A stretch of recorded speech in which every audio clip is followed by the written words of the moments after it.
Hello मेरे प्यारे बच्चों, तो कैसे हो आप सभी लोग।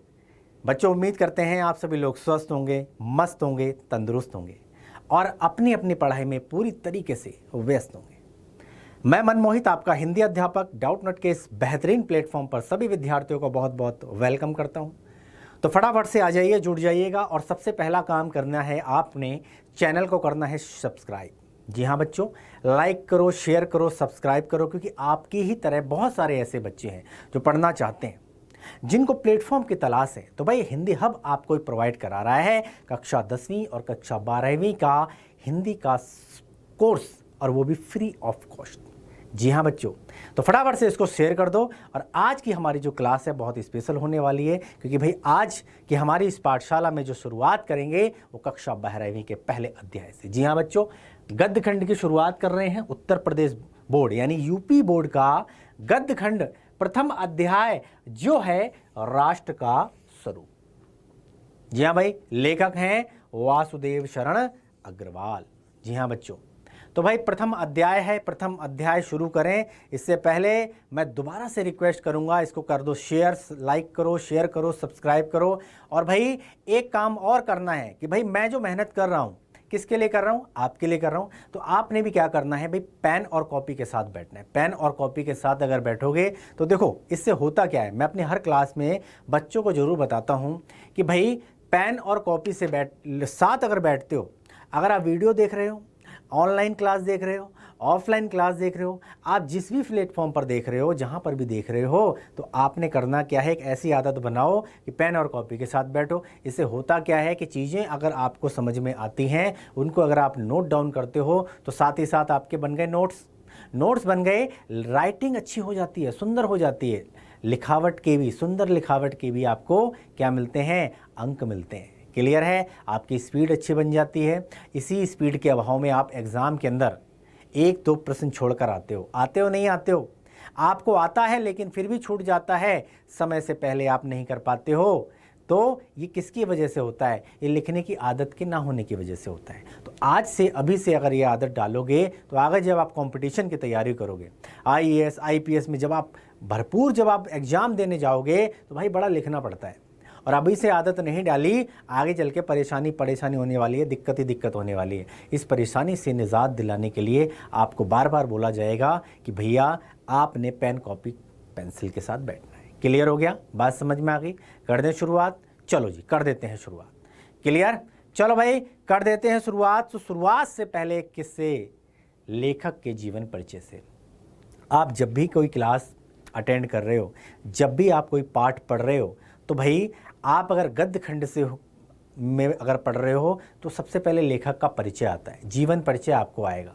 क्लियर है? बात समझ में आ गई? जब आप पद्य खंड में जाओगे, पद्यांश जब पढ़ोगे, कविताएं पढ़ोगे, तो वहाँ पर कवि। क्लियर हो गया? बात समझ में आ गई? तो लेखक का जीवन परिचय अति महत्वपूर्ण होता है। एग्जाम के अंदर लेखक का जीवन परिचय जरूर आता है। 100% क्वेश्चन आता है लेखक का जीवन परिचय से। बात समझ में आ गई? क्लियर हो गया? लेखक के जीवन परिचय से 100% जो है एक क्वेश्चन जरूर आएगा। 4 ऑप्शन दिए जाएंगे, 4 लेखकों के नाम दिए जाएंगे, जिनमें से आपको एक करना है। तो जो पाठ पढ़ रहे हो ध्यान से पढ़ना, इसके लेखक को जरूर आप अपनी डिक्शनरी में, आप अपने दिमाग के अंदर बिठा लेना कि भैया एक क्वेश्चन जो है वो जरूर आता है। क्लियर है? तो 100% क्वेश्चन आता है, इसीलिए लेखक की जीवनी अति महत्वपूर्ण होती है। तो संक्षिप्त जीवन परिचय देते हैं। जन्म कब हुआ था?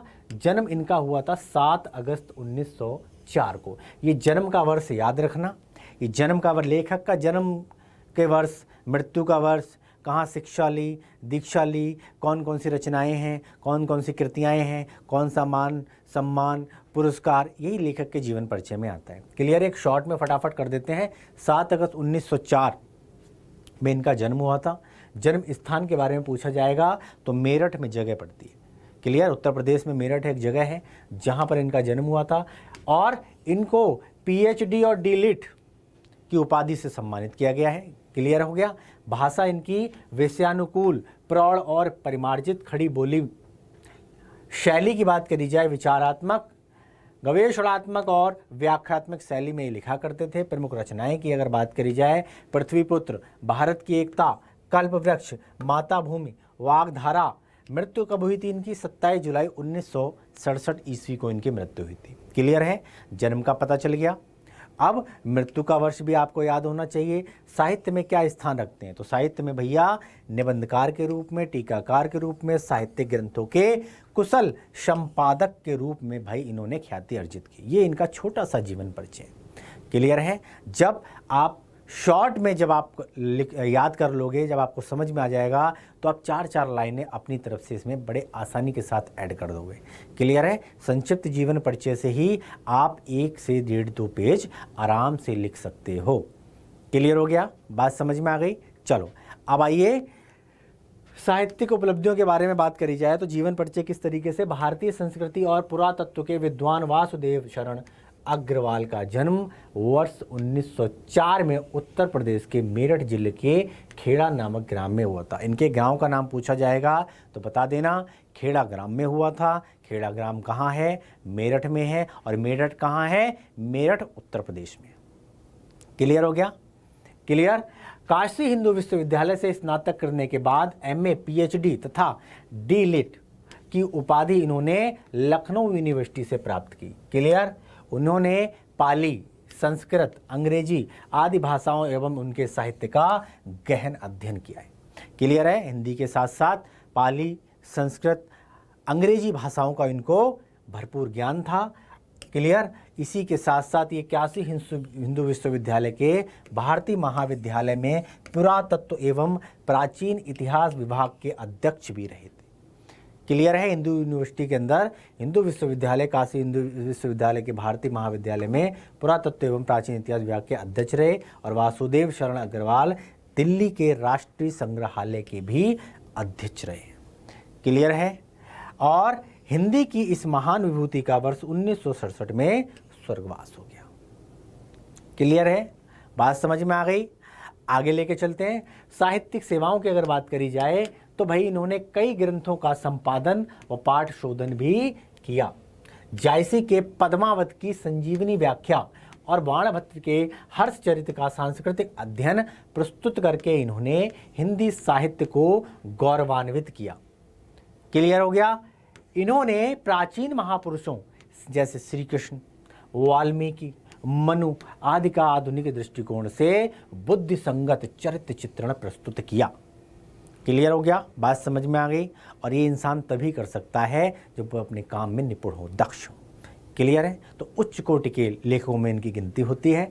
साथ ही साथ कृतियों की अगर बात करी जाए तो डॉक्टर अग्रवाल ने निबंध के रूप में अगर बात करी जाए तो कौन कौन से इनके निबंध हैं? तो भाई रचना, शोध और संपादन के क्षेत्र में महत्वपूर्ण कार्य किए हैं। इनकी प्रमुख जो रचनाएं हैं वो निम्नलिखित हैं। कौन कौन सी? निबंध संग्रह की बात करी जाए तो भाई पृथ्वीपुत्र, कल्पलता, कला और संस्कृति।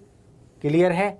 कल्पवृक्ष, भारत की एकता, माता भूमि और वागधारा। ये क्या है? ये इनके निबंध संग्रह हैं। क्लियर हो गया?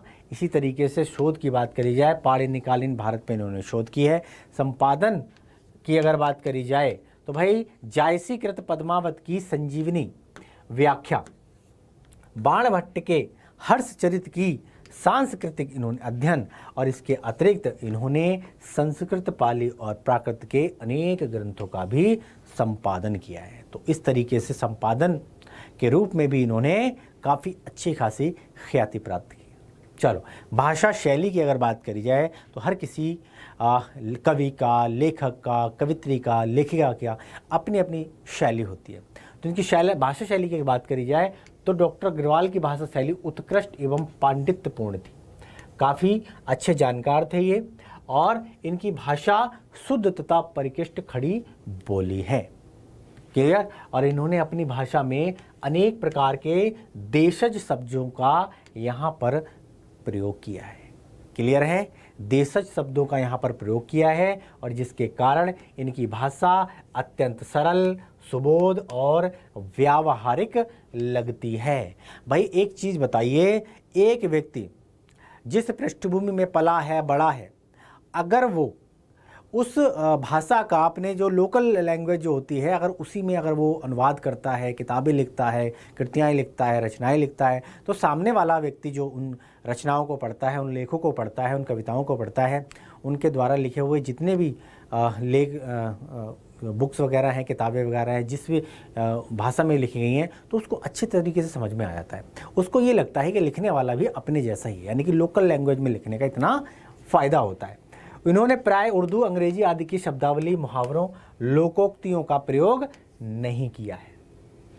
अक्सर आपने देखा होगा बहुत सारे लोग जो होते हैं वो क्या करते हैं, शेर व शायरी का इस्तेमाल करते हैं, मुहावरों का इस्तेमाल करते हैं और इसी तरीके से लोकोक्तियों का इस्तेमाल करते हैं। उर्दू हो गई, अंग्रेजी हो, अनेक भरमार शब्दों की भरमार होती है, बट इन्होंने इनका प्रयोग नहीं किया है। इनकी भाषा विषय के अनुकूल है और संस्कृतनिष्ठ होने के कारण भाषा में कहीं अवरोध आ गया है, किंतु इससे भाव प्रवाह में कोई कमी नहीं आई है। क्लियर है? अग्रवाल जी की शैली में उनके व्यक्तित्व तथा विद्वता की सहज अभिव्यक्ति हुई है और इसीलिए इनकी शैली विचार प्रधान है। इन्होंने गवेषणात्मक, व्याख्यात्मक तथा उद्धरण शैलियों का भरपूर प्रयोग किया है। क्लियर है? तो इस तरीके की इनकी भाषा शैली है। बात करी जाए तो ये जो आपका पाठ है, ये जो आपका पाठ है, अब जीवन परिचय हो गया। जीवन परिचय में क्या क्या इम्पोर्टेंट होता है? सबसे पहले जन्म का वर्ष इम्पोर्टेंट होता है, मृत्यु कब हुई वो सन आपको याद होना चाहिए, शिक्षा दीक्षा कहाँ तक ली इन्होंने वो आपको पता होना चाहिए। इसी के साथ साथ कौन कौन सा इनको सम्मान मिला, कौन कौन से इनको पुरस्कार मिले, कौन कौन सी इनकी उपलब्धि रही, है ना, कौन कौन से सांस्कृतिक कार्यक्रमों में इन्होंने भाग लिया, साहित्य में इनका क्या योगदान है, साहित्य में ये क्या स्थान रखते हैं। क्लियर? हिंदी साहित्य को अनेक लेखकों के द्वारा, अनेक कवियों के द्वारा सुसज्जित किया गया है। क्लियर? महत्वपूर्ण भूमिका अदा किया है। कहते नहीं है साहित्य बिना लेखकों के, बिना कवियों के अधूरा है। ये दोनों एक दूसरे के पूरक हैं।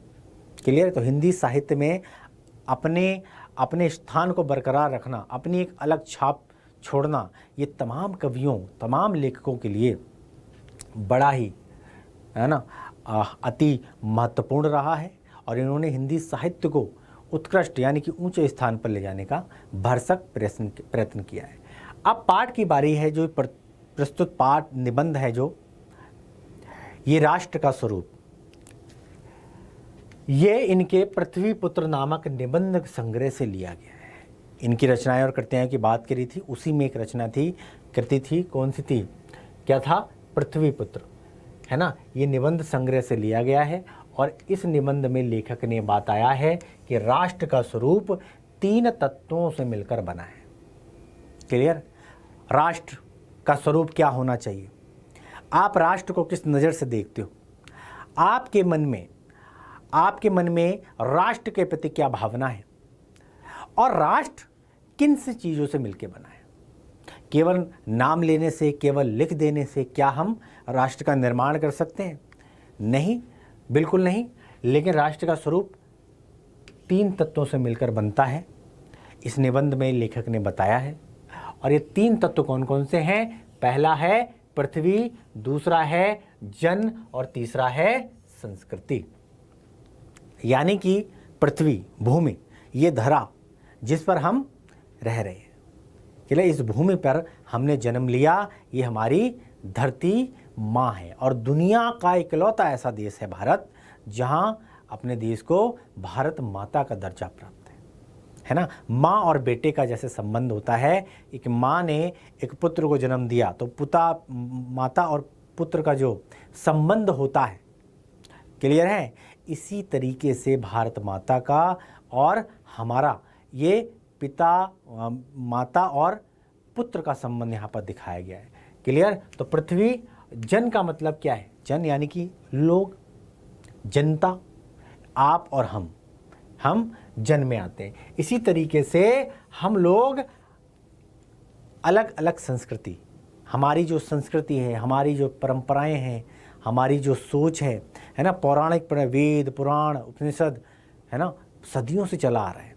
ये हमारी संस्कृति को हम लोग फॉलो कर रहे हैं। ये जो संस्कृति है संस्कृति हमारी धरोहर के रूप में अब हमारे ऊपर जो है ये परम कर्तव्य बनता है, हमारा ये दायित्व बनता है, हम इस संस्कृति को कहाँ तक लेके जाएं।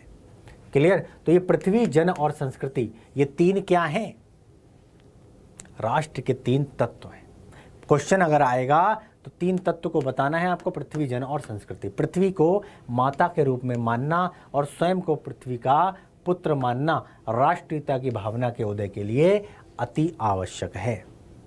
क्लियर है? बात समझ में आ गई? क्लियर? आप कहोगे कि जी भारत को माता का दर्जा क्यों दिया? ये क्या है? फीलिंग जुड़ा हुआ है, हमारी भावनाओं के साथ एक इमोशनल अटैचमेंट है, जो जिसको बोलते हैं माता का दर्जा देना, है ना। ऐसी भावना व्याप्त करना और ऐसा महसूस करना, ये क्या एक राष्ट्रीयता की भावना को उजागर करता है। किसकी भावना को? राष्ट्रीयता की भावना को, क्या ना। और ये अति आवश्यक है। अगर आप देश में पैदा हुए हो तो आपका प्रथम कर्तव्य है, पहला कर्तव्य है कि अपनी माता को, यानी कि अपनी जो देश है, अपना जो धरती माता है, इसके प्रति, कहते नहीं है जैसे हम माँ के प्रति समर्पण का भाव रखते हैं, अगर हमारी माँ को कुछ हो जाए तो आपका खून खौल उठता है, होता ही नहीं होता है। अगर हमारे परिवार में हमारी माता जी को कुछ हो जाए तो हमको हमारी जो फीलिंग्स होती हैं अपनी माँ के प्रति, वो वही सी अच्छी फीलिंग अगर आप देश के प्रति रखते हो तो ये क्या दर्शाता है? ये दर्शाता है कि आपके अंदर देश भावना है, और हर व्यक्ति के अंदर ये भावना होनी चाहिए। क्लियर हो गया? हर व्यक्ति के अंदर ये भावना होनी चाहिए। ये क्या दर्शाता है? ये आपकी राष्ट्रीयता की भावना को दर्शाता है। क्लियर? राष्ट्र के समग्र रूप में भूमि और जन का दृढ़ संबंध होना चाहिए। क्लियर? और इसके साथ साथ संस्कृति के विषय में भी लेखक ने मार्मिक विचार प्रकट किए। किस तरीके से संस्कृति को एक व्यक्ति का देश के साथ जो लगाव होता है, इसमें संस्कृति अपनी महत्वपूर्ण भूमिका निभाती है, उसका बहुत ही मार्मिक विचारों के द्वारा यहाँ पर सुंदर चित्रण किया गया है। लेखक के अनुसार सहृदय व्यक्ति प्रत्येक संस्कृति के आनंद पक्ष को स्वीकार करता है और उससे आनंदित हो उठता है। क्लियर है? यह है पाठ का परिचय। अब चलते हैं पाठ यानी कि राष्ट्र के स्वरूप पाठ के सार पे। अब सार आपको दर्शाएगा तो प्रस्तुत निबंध डॉक्टर वासुदेव शरण अग्रवाल के निबंध संग्रह पृथ्वीपुत्र से लिया गया है। इसमें लेखक ने राष्ट्र के स्वरूप को तीन तत्वों में सम्मिश्रण किया है, निर्मित माना है, जैसे कि पृथ्वी यानी कि भूमि, अभी हमने बताया, जन यानी कि मनुष्य, आप और हम यानी कि जनता, और संस्कृति। क्लियर? अब एक एक करके हम लोग, है ना, डिफाइन करेंगे कि पृथ्वी का क्या तात्पर्य है, पृथ्वी से आप क्या समझते हो, जन से क्या समझते हो, जन से क्या सरोकार है आपका, और साथ ही साथ संस्कृति आखिर क्या कहती है। क्लियर है? तो पृथ्वी यानी कि हमारी धरती माता, जिस पे हमने जन्म लिया, जो हमारी धरती माता है। क्लियर? जो हमारा देश है, जिस पर हम खड़े हुए हैं, जिस पर हम चल रहे हैं, ये क्या है? ये हमारी धरती माता। तो लेखक का मानना है कि पृथ्वी भूमि वास्तव में हमारे लिए माँ है। इस धरती को माँ का दर्जा दिया गया है। क्लियर है? लेखक ऐसा मानता है कि भाई ये धरती जो है, ये धरती केवल धरती नहीं है, ये भूमि केवल भूमि नहीं है, ये वास्तव में हमारे लिए माँ के समान है, क्योंकि हमारा भार उठाती है, हमारा मैला उठाती है। क्लियर हो गया? बात समझ में आ गई? हमें गौरवान्वित होने पर जो है हमें महसूस कराती है, तो भैया ये हमारी माँ है, क्योंकि इसके द्वारा दिए गए अन्न जल से ही हमारा भरण पोषण होता है। क्लियर हो गया? बात समझ में आ गई? ये हमारा भार उठाती है, हमारी ज़रूरतों को पूरा करती है, ये हमारा पेट भरती है। क्लियर? अनाज कहाँ उगाया जाता है? इसी धरती पे तो उगाया जाता है। क्लियर है? कहते नहीं अन्नदाता, तो भैया अन्नदाता किसको? किसानों को बोलते नहीं। वो किस अन्नदाता करता क्या है? इसी धरती से अन्न उगाने का काम करता है। क्लियर है? गेहूँ है, बाजरा है, धना, क्या बोलते हैं, चना, मतलब जितनी भी तरीके की जो चीज़ें हैं जिनका हम लोग इस्तेमाल करते हैं, तो ये क्या है? ये इसी धरती से उगाया गया जो अन्न है, जिससे हमारा पेट, तो ये क्या है? ये धरती हमें पालती है, ये हमारी माँ है। क्लियर है? और इसके द्वारा दिए गए अन्न जल से हमारा भरण पोषण होता है। सोचिए, अगर उगाओगे नहीं, किसान उगाएगा नहीं, तो हम खाएंगे क्या? तो हमारा कर्ज है, हमारे ऊपर कर्ज है। क्लियर हो गया? किसका? धरती माता का। अब इसी से हमारा जीवन अर्थात अस्तित्व बना हुआ है। इस धरती से हमारा सीधा सीधा सरोकार है। धरती माता की कोख में जो अमूल्य निधियां भरी पड़ी हैं, उनसे हमारा आर्थिक विकास संभव हुआ है और आगे भी होगा। क्लियर है भाई? ध्यान से समझना, धरती माता की कोख में जो अमूल्य निधियां भरी पड़ी हैं, इस धरती के अंदर क्या है? इसी में चांदी है, इसी में सोना है, इसी में हीरे हैं, इसी में मोती हैं, इसी में अन्न जल सब कुछ इसी के अंदर है। तो ये हमारा भरण पोषण तो करती है, साथ ही साथ आर्थिक विकास भी इसी से संभव है। और भाई आगे भी होता रहेगा, हो रहा है और आगे भी होता रहेगा। भैया पृथ्वी और आकाश के अंतराल में जो सामग्री भरी हुई है, पृथ्वी के चारों ओर फैले गंभीर सागर में जो जलघर एवं रत्नों की राशियां हैं, उन सबका हमारे जीवन पर गहरा प्रभाव है। क्लियर है? हमारे जीवन से सीधा सीधा सरोकार है, सीधा सीधा सरोकार है। क्लियर है? इसका सीधा इफेक्ट हमारी लाइफ स्टाइल पे पड़ता है, हमारी ज़िंदगी पे पड़ता है। अतः हमें इन सब के प्रति आत्मीय चेतना रखने की आवश्यकता है। हमें कृतज्ञ होना चाहिए। क्लियर है? हमें ऋणी होना चाहिए, इनका धन्यवाद करना चाहिए कि भाई इस धरती ने हमें जो कुछ दिया है, इसके एवज में अगर खून का एक एक कतरा भी अगर हमारा चला जाए इस देश सेवा में, तो हंसते हंसते उसको कुर्बान करना। जरूरी नहीं है कि भाई बॉर्डर पे जाके, सेना में जाके और हम लोग भर्ती हो जाएं तभी हम राष्ट्रीयता की भावना हमारे अंदर व्याप्त हो सकती है। नहीं, आप घर में रहकर, आप अपने मोहल्ले में रहकर, पड़ोस में रहकर अपने देश के लिए जो जो चीज़ें कर सकते हो, जिससे देश का उद्धार हो, जिसमें देश का विकास हो, आप करो। आप एक सच्चे देशभक्त कहलाओगे और राष्ट्रभक्त कहलाओगे। क्लियर है? बात समझ में आ गई? चलो भाई, अब बात करें तो इससे हमारी राष्ट्रीयता की भावना को विकसित होने में सहायता मिलती है। क्लियर है? एक व्यक्ति, जरूरी नहीं कि भाई सरकार ने नियम बनाए हैं, आपने सरकार, जब सरकार कहेगी नियम कायदे कानून से आप चलोगे, है ना, इससे पहले अगर आप ये मन में विचार कर लो कि भाई अगर मैं जो कुछ भी कर रहा हूँ, है ना, आप सोच के देखिए, अगर सड़क पर कूड़ा कौन डालता है? आप ही डालते हो। अगर आप मन में विचार कर लो कि सड़क पर कूड़ा डालने से अच्छा है कि मैं डस्टबिन में जाकर डालूंगा, है ना, तब भी आप एक राष्ट्रभक्त कहलाओगे, तब भी आप एक देशभक्त कहलाओगे। क्लियर है? बात समझ में आ गई? आप किसी भूखे को आप अन्न खिला रहे हो, खाना खिला रहे हो, है ना, ये क्या है? ये भी मानवीय कृत्य में आता है, मानवीय भावनाओं में आता है। तब भी आप एक राष्ट्र के क्या कर रहे हो? आप लोगों की मदद कर रहे हो, भलाई कर रहे हो, है ना। आप एक सही मायने में एक अच्छे इंसान हो। आप अपने देश से प्यार करते हो, उस देश से प्यार करते हो जिस देश ने, जिस धरती ने आपको सब कुछ दिया। क्लियर है? तो आप कोई भी ऐसा कार्य मत करिए, आप सरकारों पर डिपेंड मत रहिए कि सरकार कब कहेगी तभी हम करेंगे। आप अपने तरीके से अगर एक जिम्मेवार नागरिक होने का फर्ज अदा करें तो आप सही मायने में एक राष्ट्रभक्त कहलाएंगे, एक देशभक्त कहलाएंगे। क्लियर? यहाँ तक समझ गए? पृथ्वी के बारे में समझ गए?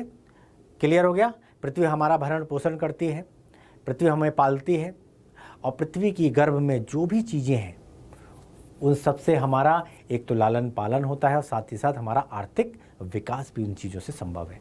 दूसरा क्या है इसका तत्व? पृथ्वी हो गया, अब हो गया जन। जन का मतलब होता है जनता से, यानी कि मनुष्य से।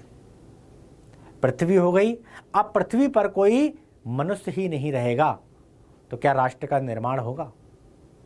भाई राष्ट्र के निर्माण के 3 प्रमुख तत्व हैं। एक तो जमीन होनी चाहिए, बिल्कुल सही बात है। अब दूसरा क्या है? उस जमीन पर विचरण करने के लिए मनुष्यों का भी तो होना अति आवश्यक है, जिसका सीधा सरोकार है आपसे और हमसे, जनता से, यानी मनुष्य से। क्लियर? तो राष्ट्र का सर्वाधिक महत्वपूर्ण एवं सजीव अंग माना गया है किसको? लोगों को,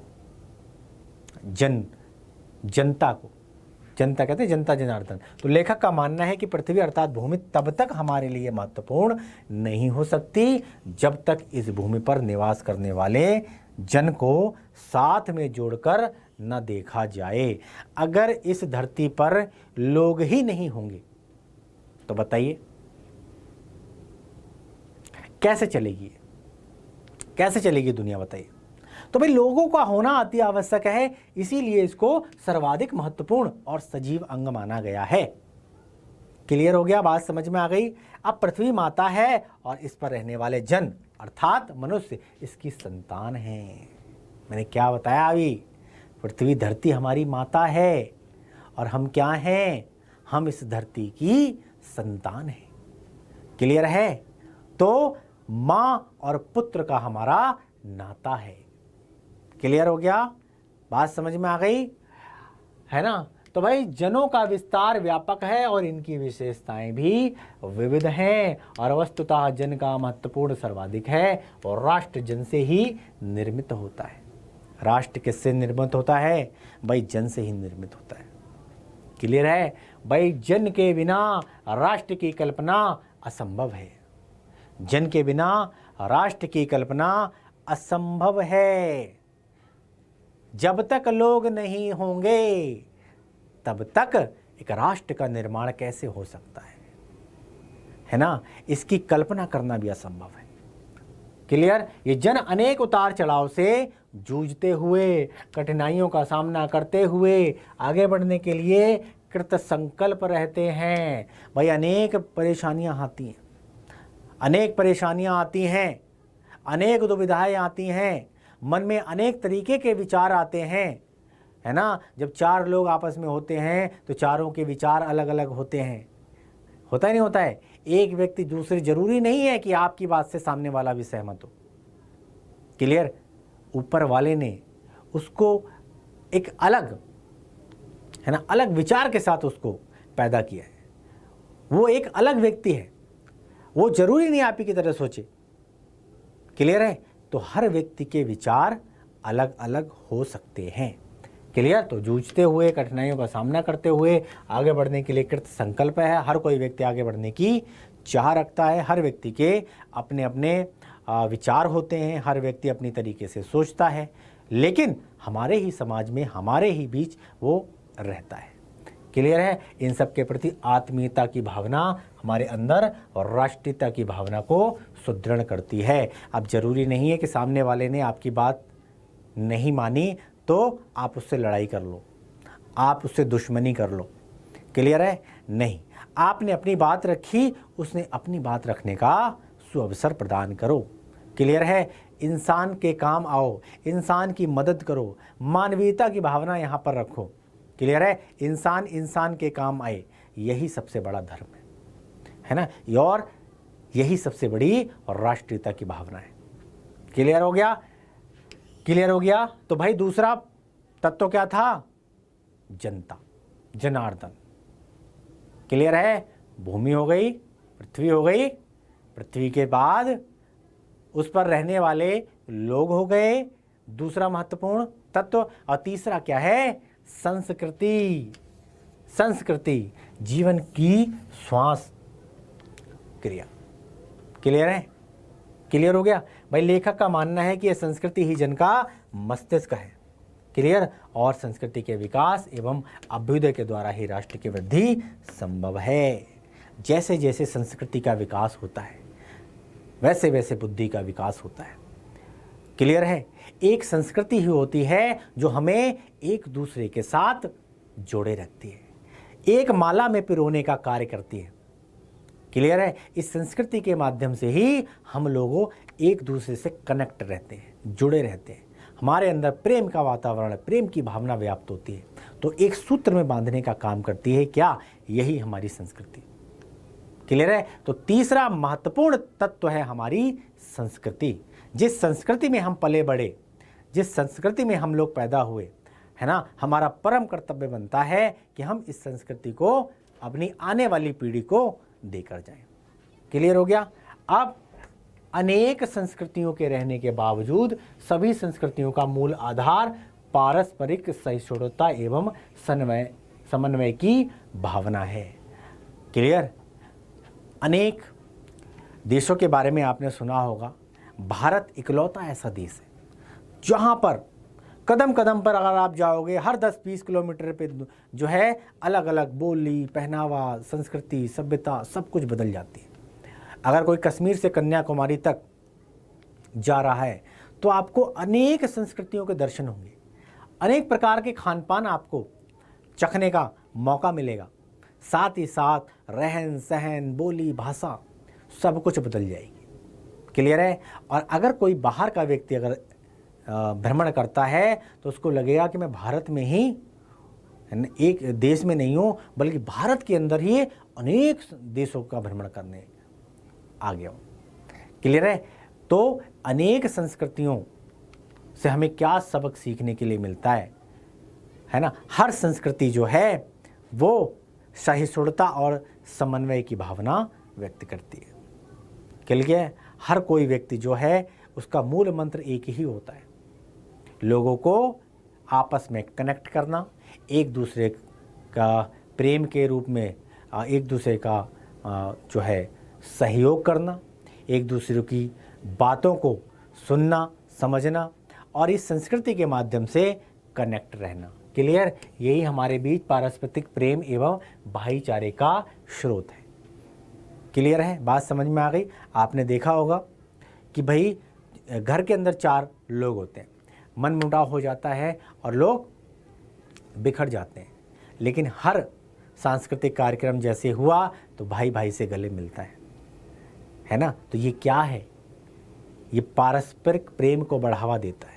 जो लोग सालों से नहीं बोलते हैं आपस में, वो लोग इन संस्कृतियों के माध्यम से, है ना, लोग आपस में कनेक्ट होते हैं, एक दूसरे का सहयोग करते हैं और गिले शिकवे दूर करते हैं। तो ये क्या आपसी भाईचारा बढ़ाने का काम करती है ना? प्रेम का सौहार्द जो है बढ़ाने का काम करती है।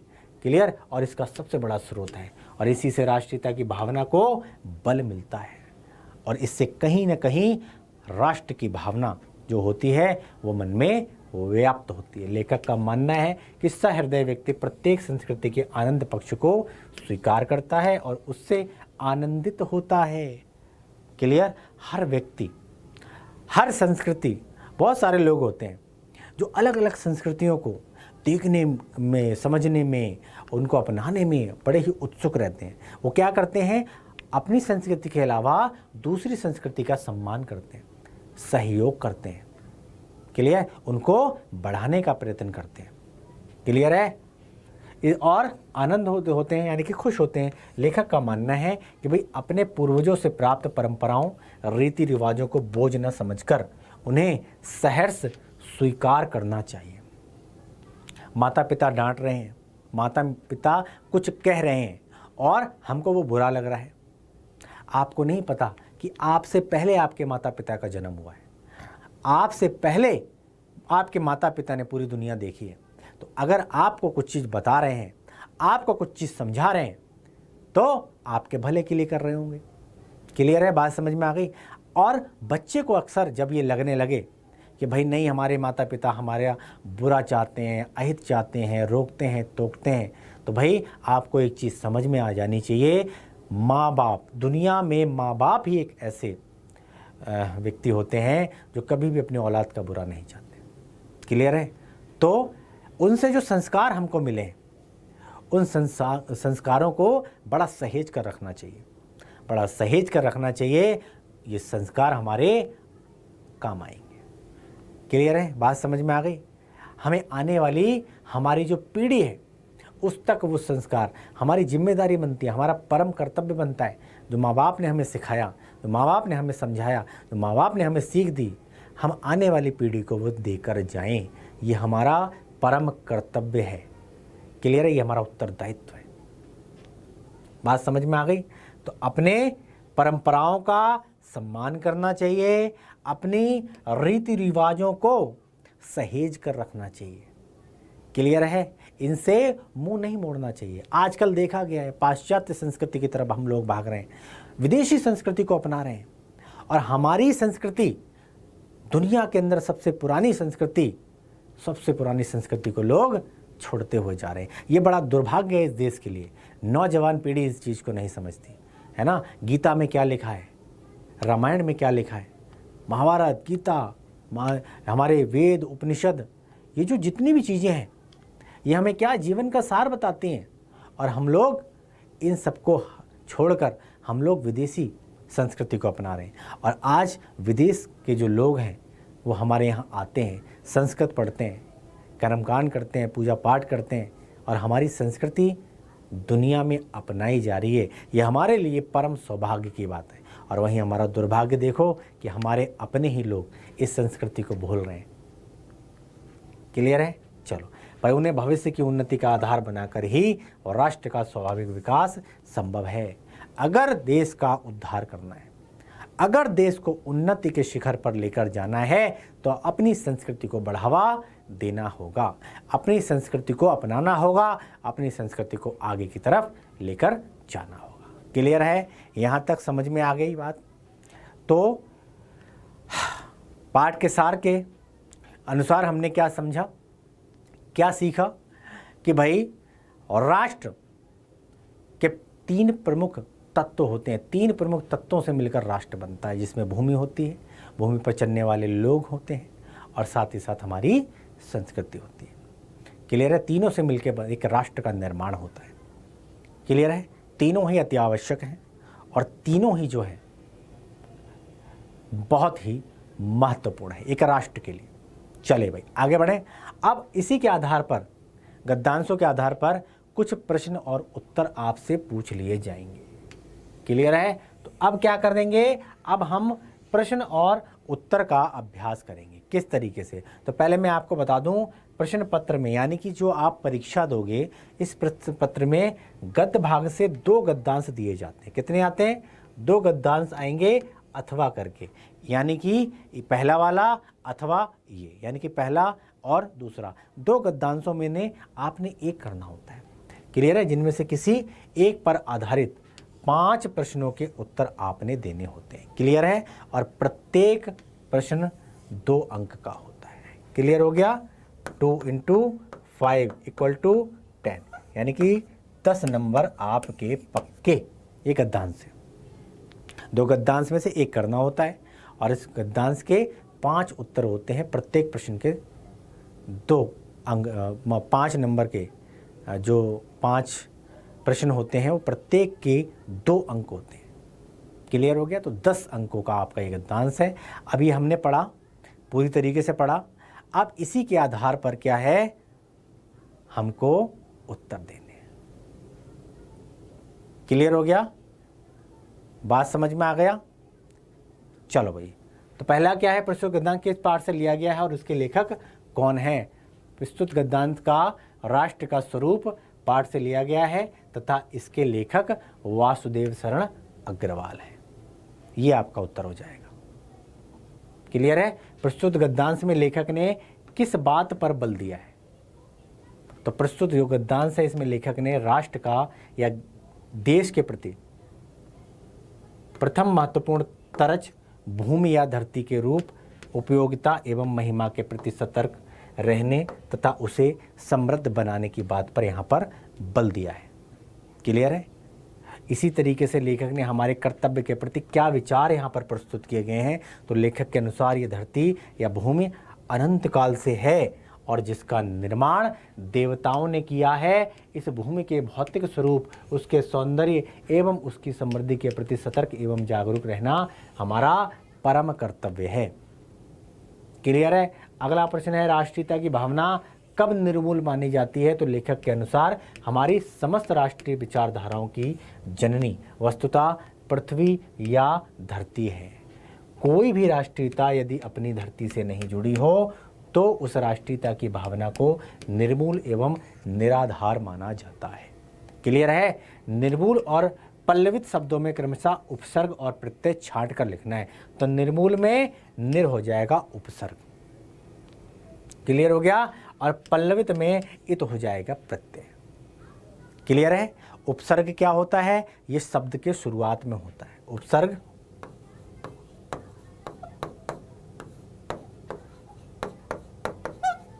शब्द के प्रारंभ में आता है। क्लियर है। इसी तरीके से प्रत्यय क्या है, शब्द के अंत में आता है। क्लियर हो गया, ये ध्यान में रखना। तो यहाँ पर उपसर्ग पूछा गया है तो इसमें प्रारंभ में निर आएगा, पल्लवित लास्ट में इत आएगा। क्लियर हो गया, बात समझ में आ गई। चलो प्रश्न 2 की तरफ चलते हैं। दूसरा प्रश्न क्या है भाई, पृथ्वी और आकाश के अंतराल में जो कुछ सामग्री भरी है, पृथ्वी के चारों ओर फैले हुए गंभीर सागर में जो जलचर एवं रत्नों की राशियां हैं, उन सबके प्रति चेतना और स्वागत के नए भाव राष्ट्र में फैलने चाहिए और राष्ट्र के नवयुवकों के हृदय में उन सबके प्रति जिज्ञासा की नई किरणें जब तक नहीं फूटती तब तक हम सोए हुए के समान हैं, तब तक हम सोए हुए व्यक्ति के समान हैं। और विज्ञान और उद्यम दोनों को मिलाकर राष्ट्र के भौतिक स्वरूप का एक नया ठाट खड़ा करना है और एक कार्य प्रसन्नता, उत्साह और अथक परिश्रम के द्वारा नित्य आगे बढ़ाना चाहिए। हमारा ध्येय हो कि भाई राष्ट्र में जितने हाथ हैं उनमें से कोई भी इस कार्य में भाग लिए बिना रीता ना रहे, मतलब खाली ना रहे। इतने सारे लोग हैं, सबको अपने अपने हिसाब से इस राष्ट्र निर्माण में अपना अपना कंट्रीब्यूशन देना चाहिए। क्लियर है, ये हमने पढ़ा। अब पढ़ना, अब इसी के अलावा इस पर प्रश्नों के उत्तर देने, इसी गद्यांश के आधार पर। पहला क्या है यहाँ पर, राष्ट्रीय चेतना में भौतिक ज्ञान विज्ञान के महत्व की को यहाँ पर स्पष्ट करना है। तो उत्तर में क्या लिखेंगे, गद्यांश आपने पढ़ लिया और गद्यांश पढ़ लिया तो लेखक के अनुसार राष्ट्रीयता की भावना केवल भावनात्मक स्तर तक ही नहीं होनी चाहिए, क्लियर, बल्कि भौतिक ज्ञान विज्ञान के प्रति जागृत के स्तर पर भी होनी चाहिए, क्योंकि पृथ्वी एवं आकाश के बीच विद्यमान नक्षत्र, समुद्र में स्थित जलचर, खनिजों एवं रत्नों का ज्ञान आदि भौतिक ज्ञान विज्ञान राष्ट्रीय चेतना को सुदृढ़ बनाने हेतु अति आवश्यक है। क्लियर है, यहाँ तक समझ में आ गया। चलो अगला चलते हैं। दूसरा प्रश्न बना यहाँ पर, लेखक ने राष्ट्र की सुप्त अवस्था कब तक स्वीकार की है। तो उत्तर में लिखेंगे कि भाई लेखक ने राष्ट्र की सुप्त अवस्था तब तक स्वीकार की है जब तक नवयुवकों में और राष्ट्रीय चेतना और भौतिक ज्ञान विज्ञान के प्रति जिज्ञासा विकसित न हो जाए। क्लियर है, जब तक राष्ट्र के नवयुवक जिज्ञासु और जागरूक नहीं होंगे तब तक राष्ट्र को सुप्तावस्था में ही माना जाएगा। क्लियर है, नौजवान पीढ़ी पर जो है, उनके कंधों पर जो है बहुत भार है। क्लियर है, तो हमें क्या करना चाहिए, हमें जागरूक रहना चाहिए, है ना। इस देश के विकास में हमारा कहाँ हमारी ज़रूरत होगी, हमको तैयार रहना चाहिए। इस देश के काम आने में हमारी जो भूमिका है उसको हमें समझना पड़ेगा और राष्ट्र के निर्माण में अपना भाग लेना पड़ेगा। क्लियर है। अगला प्रश्न बना भाई, विज्ञान और श्रम के संयोग से राष्ट्र प्रगति के पथ पर कैसे अग्रसर हो सकता है। विज्ञान और श्रम के संयोग से राष्ट्र प्रगति के इस पथ पर कैसे अग्रसर हो सकता है। तो उत्तर में लिखना है, लेखक के अनुसार विज्ञान और परिश्रम दोनों को एक दूसरे के साथ मिलकर काम करना चाहिए। क्लियर है, बात समझ में आ गई भाई। विज्ञान और परिश्रम दोनों को एक दूसरे के साथ मिलकर काम करना चाहिए, तभी किसी राष्ट्र का भौतिक स्वरूप उन्नत बन सकता है, तभी हम लोग उन्नति के शिखर पर पहुंच सकते हैं, तभी राष्ट्र आगे की तरफ बढ़ सकता है। अर्थात विज्ञान का विकास इस प्रकार हो कि उससे श्रमिकों को हानि न पहुंचे। ऐसा ना हो कि भाई आधुनिकता के इस युग में, अगर दौर में, वैज्ञानिक दौर में हम लोग अपने लोगों का अहित कर दें। क्लियर है, तो यह ध्यान में रखना कि हम कितने ही विकसित क्यों ना हो जाएं, इस विकास उसके श्रमिकों को हानि न पहुंचे, उनके कार्य और कुशलता में वृद्धि हो। ये कार्य बिना किसी दबाव के हो तथा सर्वसम्मति से हो, इससे किसी को हानि न पहुंचे, किसी का रोजगार ना जाए। क्लियर, इससे किसी को हानि ना पहुंचे। क्यों? क्योंकि लोग भी तो अपने हैं, राष्ट्र अपना है, ये राष्ट्र में रहने वाले लोग भी तो अपने हैं, तो लोगों का अहित नहीं होना चाहिए। क्लियर हो गया। इस प्रकार कोई भी राष्ट्र की प्रगति कर सकता है। क्लियर है, ये बिल्कुल 100% सत्य है। क्लियर हो गया। लेखक के अनुसार राष्ट्र समृद्धि का उद्देश्य कब पूर्ण नहीं हो पाएगा? तो उत्तर है लेखक के अनुसार राष्ट्र समृद्धि का उद्देश्य तब तक पूर्ण नहीं हो पाएगा जब तक देश का कोई भी नागरिक बेरोजगार होगा, क्योंकि राष्ट्र का निर्माण एक एक व्यक्ति से होता है। क्लियर हो गया? यदि एक भी व्यक्ति को रोजगार नहीं मिलेगा तो राष्ट्र की प्रगति अवरुद्ध हो जाएगी। क्लियर हो गया? बात समझ में आ गई? भाई हर व्यक्ति का जरूरी है, हर एक व्यक्ति इंपॉर्टेंट है। हर किसी व्यक्ति को अपना उत्तरदायित्व निभाना चाहिए। हर किसी व्यक्ति को अपने विचार जो हैं रखने का पूरा अधिकार है, और हर कोई व्यक्ति जो है वो सबल है, सक्षम है, और अपने अपने रूप से, अपने अपने अगर बात करी जाए सामर्थ्य से राष्ट्र को उन्नति के शिखर पर ले जाने के लिए लालायित है। क्लियर हो गया? तो एक भी व्यक्ति को अगर रोजगार नहीं मिलेगा तो समझ लीजिए राष्ट्र के निर्माण में आप बाधा अवरुद्ध कर रहे हो। क्लियर है? तो पॉलिसी ऐसी होनी चाहिए जो अपने लोगों के हित में हो, क्योंकि लोग भी अपने हैं। राष्ट्र का निर्माण तभी हो सकता है जब पर कैपिटल इनकम बढ़ेगी, हर व्यक्ति को रोजगार मिलेगा, हर व्यक्ति सुखी से रहेगा, समृद्धि से रहेगा, हर व्यक्ति का आर्थिक विकास होगा, तभी देश की उन्नति होगी। जब लोगों की उन्नति होगी तो राष्ट्र की उन्नति होना लाजमी है। क्लियर? बिना लोगों को जीवन स्तर ऊंचा उठाए आप राष्ट्र को ऊंचा नहीं उठा सकते हो। स्वागत का संधि विच्छेद करते हो उसका भेद बताना है। सुधन आगत बराबर सुहागत है ये संधि। चलो अगला प्रश्न क्या है? माता अपने सब पुत्रों को समान भाव से चाहती है। क्या एक घर के अंदर 4 बच्चे हैं तो माँ के लिए तो वो सारे बच्चे बराबर हैं, है ना? अब सोच के देखिए, इस पृथ्वी पर करोड़ों लोग हैं। सोचो तो करोड़ों लोग क्या हैं? ये धरती माँ की संतान है। क्लियर? अपने सब पुत्रों को समान भाव से चाहती है। जैसे माँ अपने बच्चों से प्यार करती है, धरती माँ के लिए भी सब लोग समान हैं। इसी प्रकार पृथ्वी पर बसने वाले जन सब बराबर हैं, उनमें ऊंच नीच का भाव नहीं होता, नहीं है। जो मातृभूमि के उदय के साथ जुड़ा हुआ है वो समान अधिकार का भागी है। इस धरती पर जो पैदा हुआ है समान अधिकार का भागी है। क्लियर हो गया? बात समझ में आ गई? पृथ्वी पर निवास करने वाले जनों का विस्तार अनंत है। नगर और जनपद, पैर और गांव, जंगल और पर्वत नाना प्रकार के जनों से भरे हुए हैं। ये जन अनेक प्रकार की भाषाएं बोलने वाले और अनेक धर्मों को मानने वाले हैं, फिर भी ये मातृभूमि के पुत्र हैं। कोई फर्क नहीं पड़ता, हिंदू, मुस्लिम, सिख, ईसाई, पारसी, आप किस धर्म से हो, कोई फर्क नहीं पड़ता। आप किस जाति के हो, कोई फर्क नहीं पड़ता। आप काले हो, गोरे हो, माँ के लिए सब बराबर है।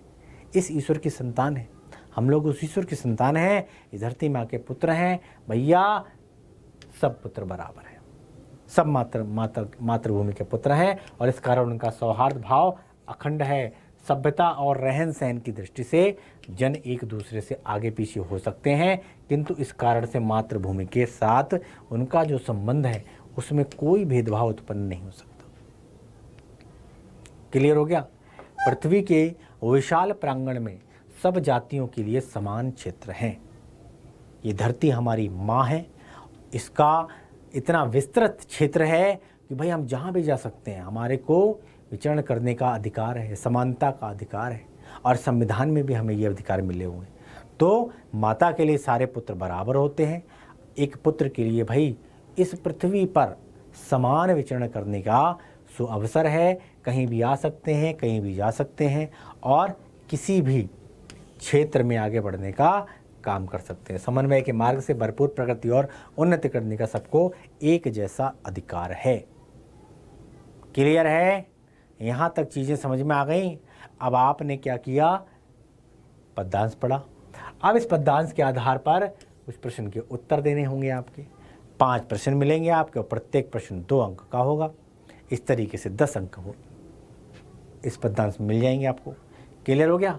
तो भाई प्रस्तुत गद्यांश में माता और पृथ्वी का समानता किस आधार पे की? तो प्रस्तुत गद्यांश में माता और पृथ्वी के मध्य समानता प्रकट करते हुए कहता है कवि कि भैया लेखक की किस प्रकार प्रत्येक माता अपने सभी पुत्रों को समान भाव से स्नेह करती है तथा सबके दुख और सुख में साथ रहती है।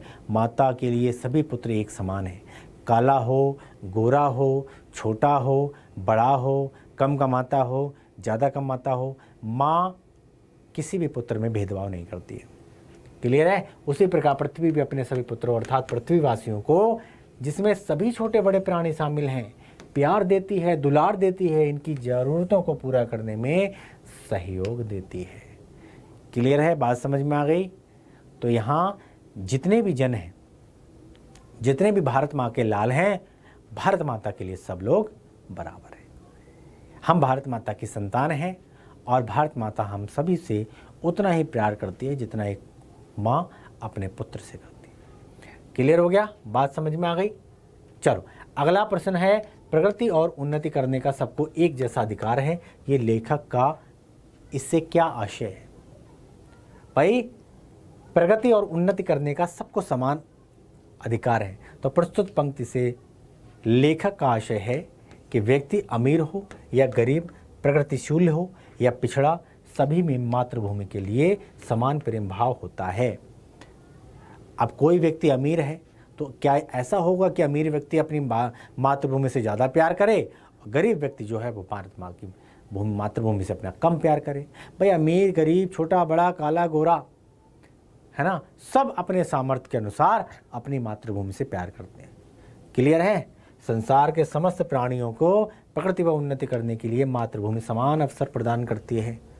माता के लिए सभी पुत्र बराबर हैं और माता अपने पुत्रों की अच्छे तरीके से देखभाल करती है, उसकी नज़र में सुअवसर हैं। क्लियर? प्रगति और उन्नति करने के लिए मातृभूमि समान अवसर प्रदान करती है तथा इनकी समन्वय की भावना ही और राष्ट्र की भावना, राष्ट्र की उन्नति या प्रगति का आधार होती है। क्लियर है? क्लियर हो गया? चलो आगे बढ़ें। चलिए भाई, अब तीसरा प्रश्न है, गद्यांशों में मातृभूमि की सीमाओं को अनंत क्यों कहा गया है? मातृभूमि की सीमाओं को यहाँ पर अनंत क्यों कहा गया है? तो उत्तर में लिखेंगे, गोश में मातृभूमि की सीमाओं को अनंत इसलिए कहा गया है क्योंकि इसके निवासी अनेक नगरों, शहरों, जनपदों, गांवों, जंगलों और पर्वतों में बसे हुए हैं। भारत का कोने कोने में यहाँ गांव भी हैं, यहाँ शहर भी हैं, यहाँ नगर भी हैं, यहाँ जनपद भी हैं। क्लियर? यहाँ जंगल भी हैं और यहाँ पर्वत भी हैं। तो ये जो लोग हैं आपको पर्वतों पे भी मिलेंगे, जंगलों में भी मिलेंगे, जनपदों में भी मिलेंगे, गाँव में भी मिलेंगे, शहरों में भी मिलेंगे और नगरों में भी मिलेंगे। हर जगह लोग व्याप्त हैं और भिन्न भिन्न स्थानों पर रहने वाले व्यक्ति अलग अलग भाषाएं बोलते हैं, अलग अलग वेशभूषा है, अलग अलग भाषाएं बोलते हैं, अलग अलग रहन सहन है, अलग अलग खान पान है। क्लियर है? और विभिन्न धर्मों को मानने वाले हैं, परंतु वे सभी एक ही धरती माता के पुत्र हैं।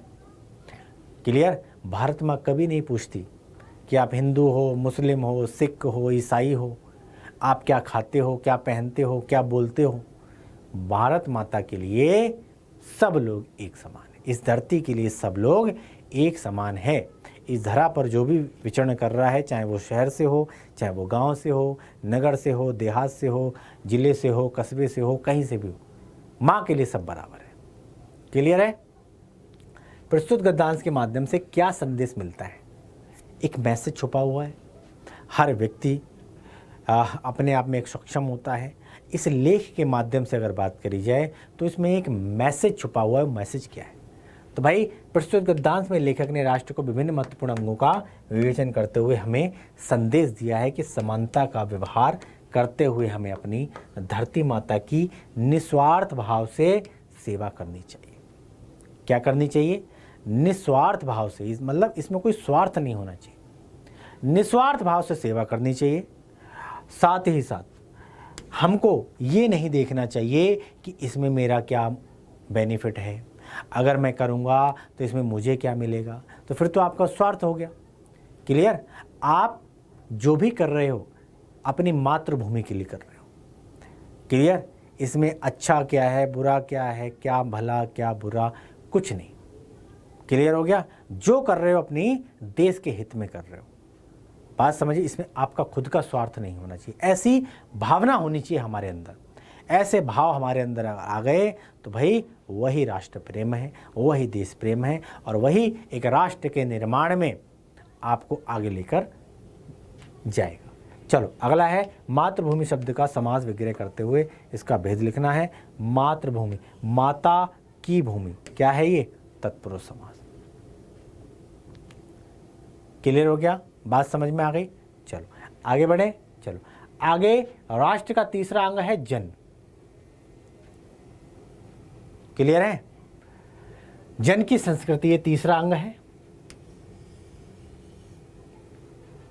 मनुष्यों ने युगों युगों में जिस सभ्यता का निर्माण किया है वही उसके जीवन की श्वास प्रश्वास है, और बिना संस्कृति के जन की कल्पना करना भी नहीं है। संस्कृति ही जन का मस्तिष्क है, और संस्कृति के विकास और अभ्युदय के द्वारा ही राष्ट्र की वृद्धि संभव है। राष्ट्र के समग्र रूप में भूमि और जन के साथ साथ जन की संस्कृति का महत्वपूर्ण स्थान है। यदि भूमि और जन अपनी संस्कृति से विरहित कर दिए जाएं तो राष्ट्र को लोप समझना चाहिए। जीवन के विटप का पुष्प संस्कृति है। संस्कृति के सौंदर्य और सौरभ में ही राष्ट्रीयता, जन के जीवन का सौंदर्य और यश अंतर्निहित है। ज्ञान और कर्म दोनों के पारस्परिक प्रकाश की संज्ञा संस्कृति है। भूमि पर बसने वाले जन ने ज्ञान के क्षेत्र में जो सोचा है और कर्म के क्षेत्र में जो सोचा है, दोनों के रूप में हमें राष्ट्रीय संस्कृति के दर्शन मिलते हैं। जीवन के विकास की युक्ति ही संस्कृति के रूप में प्रकट होती है, और प्रत्येक जाति अपनी अपनी विशेषताओं के साथ इस युक्ति को निश्चित करती है और उससे प्रेरित संस्कृति का विकास करती है। और इस दृष्टि से प्रत्येक जन की अपनी अपनी भावना के अनुसार पृथक पृथक संस्कृतियाँ राष्ट्र में विकसित होती हैं, परंतु उन सबका मूल आधार पारस्परिक सहिष्णुता और समन्वय पर निर्भर करता है। क्लियर हो गया? गद्यांश पढ़ा। अब इसी के आधार पर प्रश्न उत्तर क्या बने? पहला, लेखक के अनुसार राष्ट्र का तीसरा महत्वपूर्ण अंग क्या है? तो तीसरा महत्वपूर्ण अंग है, और राष्ट्र का तीसरा महत्वपूर्ण अंग है जन की संस्कृति। क्लियर है? जन की संस्कृति यानी कि लोगों की संस्कृति, जिसमें वो पले होते हैं, बड़े होते हैं, जिनमें लालन होता है, पालन होता है, हमारा जो हमें विचार मिलते हैं हमने पेरेंट्स से। क्लियर? तो जो शिष्ट संस्कृति, वही संस्कृति की बात, जन संस्कृति की बात हो रही है। ये तीसरा स्तंभ है, तीसरा प्रमुख तत्व है। मनुष्य ने युगों युगों से जिस सभ्यता का निर्माण किया है वो राष्ट्र के लोगों के लिए जीवन की श्वास के समान महत्वपूर्ण है, क्योंकि संस्कृति के अभाव में राष्ट्र के अस्तित्व पर ही प्रश्न चिन्ह लग सकता है। क्लियर हो गया? तो तीनों ही चीज़ें अति महत्वपूर्ण हैं। तीनों ही चीज़ों से मिलकर बनता है राष्ट्र। क्लियर? एक राष्ट्र का निर्माण होता है। राष्ट्र के लिए क्या क्या महत्वपूर्ण जरूरी है, क्या क्या है, वो तीनों चीज़ें हमने आपको बताई। और संस्कृति के लिए से क्या अभिप्राय है? उत्तर में लिखेंगे, संस्कृति मनुष्य के मस्तिष्क से निर्मित वह व्यवस्था है जिसके आधार पे परस्पर सह अस्तित्व रखते हुए विभिन्न क्षेत्रों में विचारों, भावनाओं, संवेदनाओं, मूल्यों, रीति रिवाजों, परंपराओं का एक दूसरे के साथ आदान प्रदान होता है तथा सामूहिक जीवन संभव हो पाता है। ये संस्कृति ही है जो हमें एक अच्छा नागरिक बनाती है। इस संस्कृति के माध्यम से ही हम लोग आपस में कनेक्ट होते हैं, लोगों में प्रेम और सौहार्द का वातावरण व्याप्त होता है। क्लियर हो गया? चलो अगला है, राष्ट्र की उन्नति में संस्कृति का महत्व को स्पष्ट करना है। राष्ट्र की उन्नति में संस्कृति जो हमारी है, सभ्यता जो संस्कृति है, इसके महत्व को स्पष्ट करना है। तो कैसे करेंगे? राष्ट्र की उन्नति एवं विकास में संस्कृति का महत्वपूर्ण स्थान है, क्योंकि संस्कृति के विकास एवं अभ्युदय के फलस्वरूप राष्ट्र के लोगों के मस्तिष्क का विकास होता है, और जिससे राष्ट्र की उन्नति एवं वृद्धि संभव हो पाती है। क्लियर हो गया? अगला प्रश्न बना, जीवन के विटप का पुष्य संस्कृति है से लेखक का क्या अभिप्राय है? तो जिस प्रकार वृक्ष का संपूर्ण सौंदर्य महिमा उसके पुष्प में ही निहित होती है, ठीक उसी प्रकार मनुष्य के जीवन रूपी वृक्ष का संपूर्ण सौंदर्य महिमा सौरभ संस्कृति रूपी पुष्प में निहित होता है। और जीवन के गौरव चिंतन, मनन और सौंदर्य बोध में संस्कृति ही प्रतिबिंबित होती है। क्लियर है? यहाँ पर विटप तथा पुष्प दो शब्दों जो हैं, इनके तीन तीन पर्यायवाची शब्द लिखने। तो विटप का एक हो गया वृक्ष, पेड़ और वट। क्लियर हो गया? विटप को बोलते हैं वट, पेड़ या वृक्ष। इसी तरीके से पुष्प, फूल, कुसुम और सुमन। तो तीन तीन आपने पर्यायवाची शब्द लिख देने हैं। क्लियर हो गया? इस तरीके से क्वेश्चन आएंगे। क्लियर? गद्यांश पढ़िए, आराम से उनका उत्तर दीजिए। क्लियर हो गया? चलो एक और देख लेते हैं। तो गांव और जंगलों में स्वच्छंद जन्म लेने वाले लोकगीतों में तारों के नीचे विकसित लोक कथाओं में संस्कृति का अमिट भंडार भरा हुआ है, जहां से आनंद की भरपूर मात्रा प्राप्त हो सकती है। और राष्ट्रीय संस्कृति के परिचय काल में उन सब का स्वागत करने की आवश्यकता है। पूर्वजों ने चरित्र और धर्म, विज्ञान, साहित्य, कला और संस्कृति के क्षेत्र में जो कुछ भी पराक्रम किया है, उस सारे विस्तार को हम गौरव के साथ धारण करते हैं और उसके तेज को अपने भावी जीवन में साक्षात देखना चाहते हैं। यही राष्ट्र संवर्धन का स्वाभाविक प्रकार है। और जहां अतीत वर्तमान के लिए भार रूप नहीं है, जहां भूत वर्तमान को जकड़ कर नहीं रखना चाहता, वरन अपने वरदान से पुष्ट करके उसे आगे बढ़ाना चाहता है, उस राष्ट्र का हम स्वागत करते हैं। क्लियर हो गया? अभी गद्यांश पढ़ा आपने, इसी के आधार पर प्रश्न उत्तर बनेंगे। क्लियर? तो संस्कृति के वाहक एवं संरक्षक के रूप में लेखक ने किसे प्रस्तुत किया है? तो लोकगीतों और लोक कथाओं को लेखक ने संस्कृति के वाहक एवं संरक्षक के रूप में यहाँ पर प्रस्तुत किया है, गार्जियन जिसको बोलते हैं। क्लियर हो गया? गार्जियन बना दिया भाई, क्योंकि ये लोकगीत एवं लोक कथाएं हमारे आचार विचार, सभ्यता, रीति रिवाजों का प्रतिनिधित्व करते हैं तथा ये हमारी संस्कृति का भंडार है ना। लोकगीतों का प्रचलन है ना सदियों पुराना है, लोक कथाओं का प्रचलन सदियों पुराना है। ये हमारे जीवन का आधार है, जीवन का स्तंभ है। क्लियर? लेखक के अनुसार राष्ट्र की धरोहर क्या है? तो भैया हमारे पूर्वजों ने चरित्र, धर्म, विज्ञान, साहित्य, कला एवं संस्कृति के क्षेत्र में अपनी लगन, परिश्रम और बुद्धि के बल पर जो कुछ भी प्राप्त किया है, वही राष्ट्र की धरोहर है। क्लियर? उस धरोहर को हमें सहेजना है और हमें आने वाली पीढ़ी को देकर जाना है। ये हमारी जिम्मेदारी है। चलो अगला, एक राष्ट्र की उन्नति कब संभव हो सकती है? तो भैया उन्नति तभी संभव है जब राष्ट्र के लोग प्राचीन इतिहास से जुड़कर भावी उन्नति की दिशा में प्रयास करें, और ऐसा राष्ट्र प्रत्येक व्यक्ति के जीवन में उनके उन्नति की दिशा को प्रशस्त रहता। अपनी जड़ें कभी नहीं छोड़नी चाहिए। क्लियर? अपनी संस्कृति, अपनी सभ्यता को बना के रखो और आगे लेकर जाओ, आने वाली पीढ़ियों को देखा। अपनी संस्कृति को, आप बेशक विज्ञान के क्षेत्र में तरक्की करो, लेकिन जो आपकी संस्कृति है उसको कभी मत भूलो। क्लियर? हम किस भाषा के माध्यम से अपने भविष्य को उज्जवल बना सकते हैं? तो हम अपनी प्राचीनता के प्रति गौरव की भावना के माध्यम से अपने भविष्य को उज्जवल बना सकते हैं, क्योंकि ये भावना हमारे अंतर्मन में प्रगति हेतु एक प्रबल आकांक्षा उत्पन्न करती है कि हम इस गौरव को अपने जीवन में उतार कर अपने भविष्य को उज्जवल बनाने के लिए प्रयासरत हैं। अब संवर्धन शब्द का संधि विच्छेद करते हुए इसमें प्रयुक्त संधि का नाम लिखना है। तो सम जमा वर्धन बराबर संवर्धन। क्लियर है? यहाँ व्यंजन संधि प्रयुक्त हुई है। तो इस तरीके से आपने गद्यांश देखने हैं और उन्हीं के आधार पर आपने प्रश्न और उत्तर को देखना है। क्लियर हो गया? चलो जी, तो भाई अपनी क्लास को विराम देते हैं और इस तरीके से राष्ट्र का स्वरूप आपके प्रथम अध्याय की समाप्ति होती है। मिलते हैं भाई अगले अध्याय में एक नई एनर्जी के साथ, एक नए अध्याय के साथ। नमस्कार, जय हिंद।